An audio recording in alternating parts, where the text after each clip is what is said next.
고 박원순 서울시장을 성추행 혐의로 고소한 전직 비서가 4년 넘게 피해를 봤다며 고통을 호소했습니다. 여성단체들은 박 전 시장의 사망과 별개로 진실을 규명해야 한다고 목소리를 높였습니다. 네, 오늘 두 분의 전문가와 함께 관련 내용 자세히 짚어보도록 하겠습니다. 김성수 변호사, 최진봉 성공회대 교수 모셨습니다. 어서 오십시오. 안녕하세요. 네, 어제 기자회견은 두 분 다 이미 보셨을 거라고 생각이 드는데요. 일단은 4년 동안 성추행이 지속이 됐다 이렇게 주장을 했습니다. 최진봉 교수께서는 좀 어떻게 보셨는지요? 일단 이거는 이제 피해를 호소하는 고소인의 주장이라는 걸 먼저 전제로 말씀을 드리겠습니다. 지금 상황에서는 사실관계가 완전히 결정이 안 된 상황이기 때문에 뭐라고 단정적으로 말씀드릴 수 없다는 점을 분명히 말씀을 드리고요. 만약에 이게 사실이라고 하면 이거는 심각한 문제라고 생각이 들고, 그러나 일단 어제 증거로 제시한 것은 사진 한 장이었고 그 이외에 증거는 제시가 안 되고 있어서 아직까지 우리가 단정적으로 박 전 시장이 어떤 행동을 했는지를 얘기할 수 없는 상황이라는 것을 우리가 좀 인지해야 된다는 생각이 들고요. 앞으로 어떤 형태로든 이 문제에 대해서 검증을 통해서 정말 저 피해를 호소하는 고소인의 주장이 맞는 것인지 아니면 이게 좀 조금 이제 서로 입장이 다른 것인지 하는 부분은 가려봐야 된다. 그래서 4년 동안 지속적으로 저런 일이 있었다고 하니 좀 저는 피해자 입장에서 상당히 힘들었을 것이다라는 생각은 들지만 지금 현재 제가 단정적으로 그렇다 아니다라고 말씀드릴 수 없는 상황이라는 것도 말씀을 드리고 싶습니다. 네, 일단 고소인 측은 성폭력특례법 위반 그리고 강제추행죄를 적시해서 고소를 한 상태인데, 만약에 고소인의 이 피해 주장이 사실이라면 고소인 측 주장처럼 이 전형적인 위력에 의한 성추행으로 볼 수 있는 겁니까? 우선은 지금 이 변호인 측에서 이야기를 한 부분은 이 성폭력 처벌 등의, 그러니까 성폭력 범죄의 처벌 등에 관한 특례법, 여기에서 이제 13조에 통신 매체를 이용해서 음란물을 유포하는 경우에 처벌한다는 규정이 있습니다. 그래서 이 유포죄와 관련해서 하나를 이제 고소를 한 것이고, 또 이 성폭력 범죄의 처벌 등에 관한 특례법 10조에 보면 업무상 위력 등에 의한 추행이 있습니다. 그래서 이 부분, 그러니까 이 두 가지를 이제 성폭력 처벌법에 의해서 이제 고소를 한 부분이다라고 이야기를 하고 있고, 이와 별도로 형법상 강제추행, 그러니까 형법 298조에 이제 강제추행 규정이 있는데 이 부분 관련해서도 추행이 있었기 때문에 고소를 했다, 이렇게 지금 주장을 하고 있는 상태인데, 말씀하셨던 것처럼 만약에 이제 상하관계가 있었지 않습니까? 상하관계가 있었고 이를 이용해서 거절하지 못하는 상대방에 대해서 추행을 했다라고 한다면 이 부분은 전형적인 업무상 위력에 의한 추행이 될 수가 있기 때문에 지금 고소인 측에서는, 그리고 고소인 측 변호인 측에서는 이 부분 관련해서 지금 고소를 했다라고 이야기를 하고 있는 부분이고, 이에 대해서 이제 뭐 사실관계, 진실 공방이 결국은 열려야 되는 것이 아닌가, 이런 생각이 드는 부분입니다. 근데 이제 어제 당장 증거로 제시한 게 늦은 시간에 텔레그램 비밀 대화방에 초대한 어떤 그 캡처본인가요? 그거를 이제 공개를 했습니다. 그리고 음란 메시지와 사진은 고소인의 친구나 동료 공무원이 봤다, 이렇게 지금 주장을 하고 있는 것이고요. 현재 단계까지는 그렇습니다. 뭐 차후에 어떤 것이 또 추가적으로 공개될지는 저희는 지금 모르기 때문에 가정을 하는 거니까요. 지금까지 공개된 것만 봐서는 이게 증거 효력이 있을 거라고 생각이 되십니까? 어떻습니까?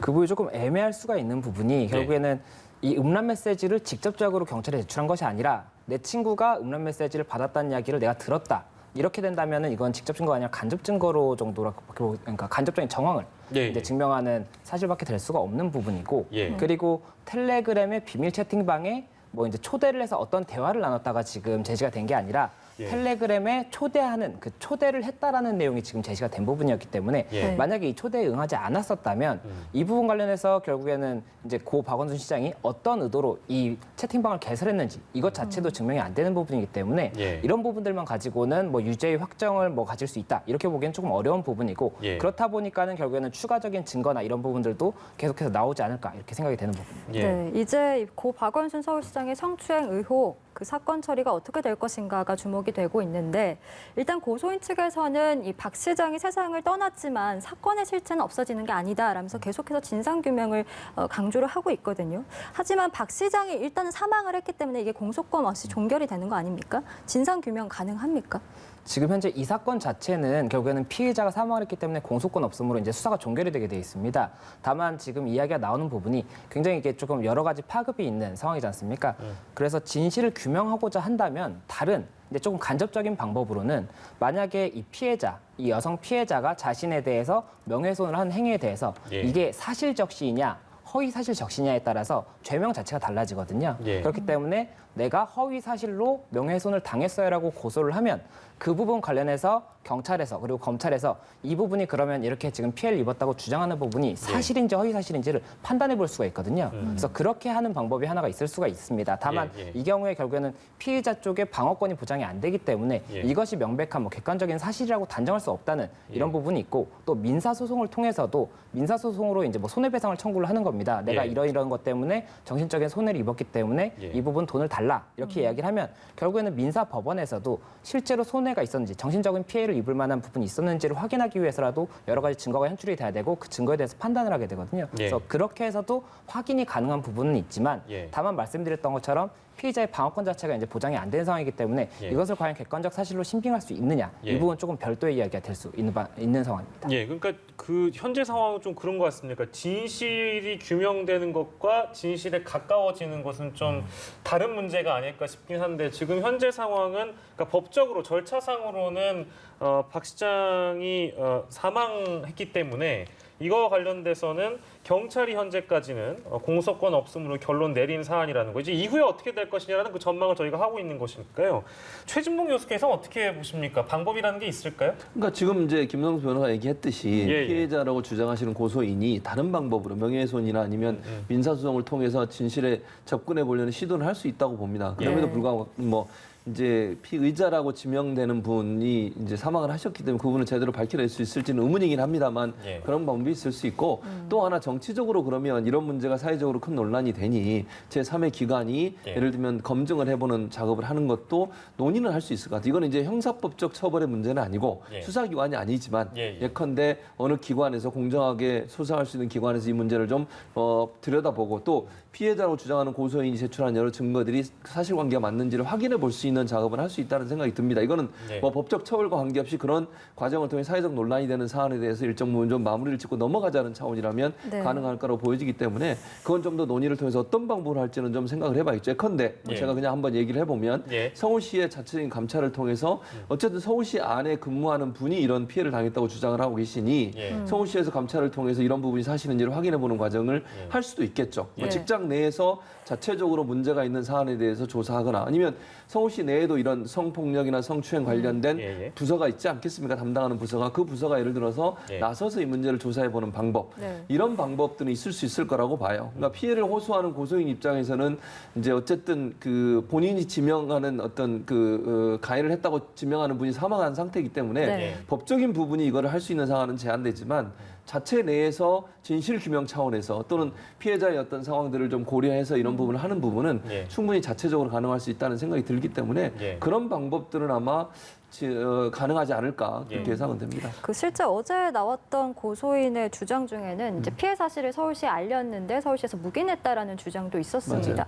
그래서 자연스럽게 이제 서울시의 대응에 대한 논란이 나오고 있는 건데 말씀해주신 것처럼 서울시 감찰 좀 필요하다고 보시는지? 저는 그게 사실이라면 정말 필요하다고 생각해요. 그러니까 이것도 지금 사실관계는 모릅니다. 왜냐하면 이게 이제 피해를 호소하는 고소인 측의 주장이고 그에 대한 명확한 증거는 안 나왔어요. 그래서 서울시 측은 인권 담당관이나 여성가족정책과 등 공식 창구로 신고가 접수되지 않았다. 이 말은 아마 이제 고소인 측에서는 정식 루트를 통해서 얘기한 게 아니라 자기 바로 직속 상관이든 관계 있는 사람의 상관에게 얘기했을 가능성을 우리가 유추해 볼 수 있는 거 아니겠습니까? 그래서 그런 상황이기 때문에 비공식 라인을 통해서 만약 문제를 제기했는데 그게 만약 받아들이지 않았다. 그럼 그래도 문제라고 봐요. 만약에 사실이라고 하면 제가 분명히 전제를 답니다. 이거는 이제 고소인 측의 주장이기 때문에 그 주장이 사실이란 전제하에 말씀을 드려보면 그 사실이 만약 사실이라면 이건 심각한 문제예요.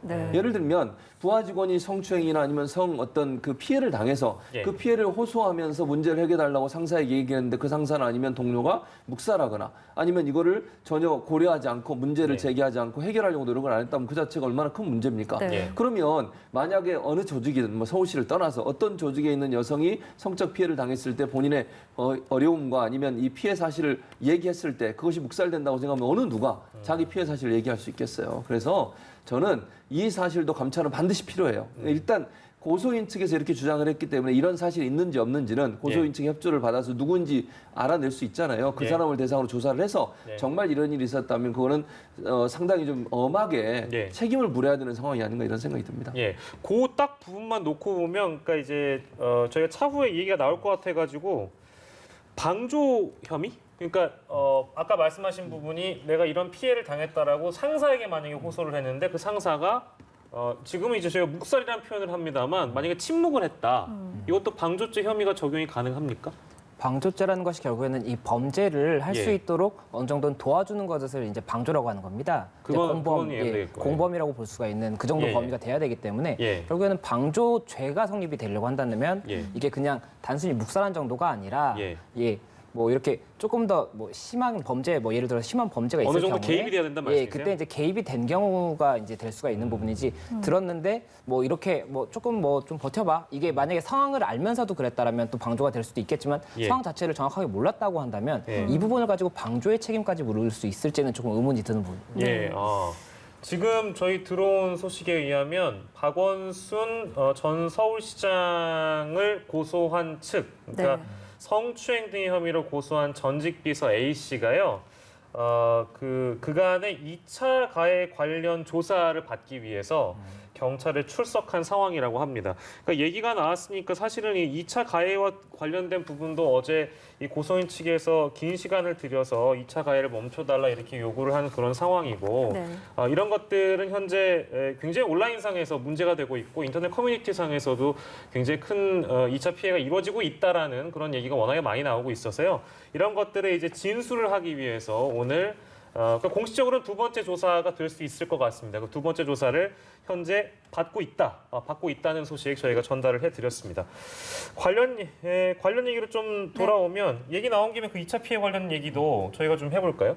네. 그 고소인이 지금 추가 고소장을 제출한 상황인데 이제 2차 가해가 만약에 확실시가 된다라면 어떤 처벌을 받게 되는지도 좀 궁금합니다. 저는 이게 명예훼손이나 아니면 이런 부분은 처벌이 가능하다고 생각해요. 그러니까 2차 가해라고 하는 것은 정말 없어져야 돼요. 저는요, 이게 여러 가지 형태로 피해를 당한 분들 또 피해를 당했다고 주장한, 물론 지금은 확실하게 모든 게 나오지 않은 상태니까 주장하는 고소인이라고 제가 지칭을 합니다만 이런 분들에 대해서 보호해 주는 게 우리 사회가 해야 될 일이거든요.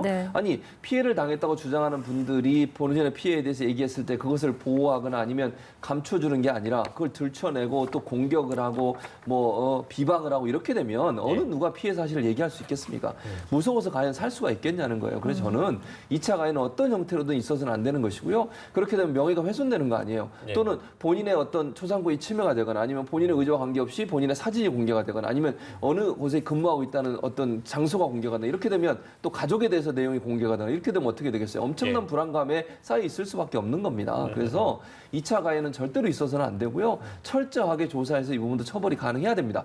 그래야만 피해를 주장하는 사람들 2차 가해가 일어나지 않는 거예요. 지금 상황에서는 물론 제가 아까 전제드렸습니다만 모든 사실관계가 확인이 안 됐기 때문에 고소인의 주장을 100% 제가 다 맞다라고 얘기 드릴 수는 없지만 그럼에도 불구하고 피해를 호소하는 분에 대해서는 일단 보호하고 신변 보호나 신변 안전이 보장될 수 있는 장치가 마련돼야 되고 그런 부분을 뭐 침해하거나 아니면 그런 부분이 무너지게 만드는 행위에 대해서는 법적으로 처벌을 해야 된다 이렇게 보여집니다. 이제 여기 이제 그 연결될 주제일 수 있겠습니다만 그 신상이 공개된다든지 뭐 그 고소장이 SNS로 돌아다닌다든지 막 그런 일도 있었습니다. 그렇기 때문에 2차 피해에 대한 우려가 그래서 나오는 지점이고요. 더불어서 이 고소건이 누설됐다? 이 의혹도 지금 남아있는 상황이라서 그렇게 되면 서울시에서 누가 알려준 거냐 아니면 경찰 쪽에서 알려준 거냐 뭐 여러 가지 지금 어떤 경로들이 의심받고 있는 상황이에요. 그것 역시도 들여다봐야 되겠죠? 예, 맞습니다. 지금 말하신 것처럼 지금 이 고소 사실 자체가 원래는 통상적으로는 고소를 당하면 이제 경찰에서 기본적인 조사를 한 다음에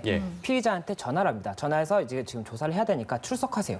이렇게 이야기를 하게 되는 것인데 지금 그런 전화가 없었는데도 불구하고 고 박원순 시장이 이 사실을 알고 있었던 것으로 보인다. 지금 이렇게 이야기가 나오다 보니까 그렇다면 누가 이것을 알려준 것이냐 이렇게 되는 것입니다. 그러니까 통상적인 방법이 아니다 보니까 그럼 이게 만약에 경찰에서 통상적이지 않은 방법으로 이야기를 한 것이라면 다른 의도가 있는 것은 아닌지 또 서울시에서 이런 이야기를 한 것이라고 한다면 다른 의도가 있는 것은 아닌지 이런 부분들이 문제가 되다 보니까는 결국엔 여러 가지 의혹이 나오고 있는 상태인 것이고 지금 현재로서는 뭐 모든 기관에서 다 본인들이 유출한 것은 아니다 이렇게 이야기를 하고 있는 상황인데 예. 과연 만약에 이게 실제 유출된 것이 맞다고 한다면 예. 이 유출자에 대해서도 이제 확인을 해서 예. 이 부분 관련해서는 어느 정도의 뭐 징계라든지 이런 부분들이 있어야 되는 것이 아닌가 이런 생각이 드는 예, 부분입니다. 근데 이게 아까 잠깐 얘기했습니다만 잘 보여드렸는데요. 청와대도 얘기를 했습니다. 경찰도 그렇고 서울시도 그렇고 모두 알려준 적이 없다. 아예 몰랐다. 이렇게 지금 밝힌 상황이라서 뭐랄까요. 이게 또 다른 진실 공방의 양상으로 지금 나아가고 있는 상황이라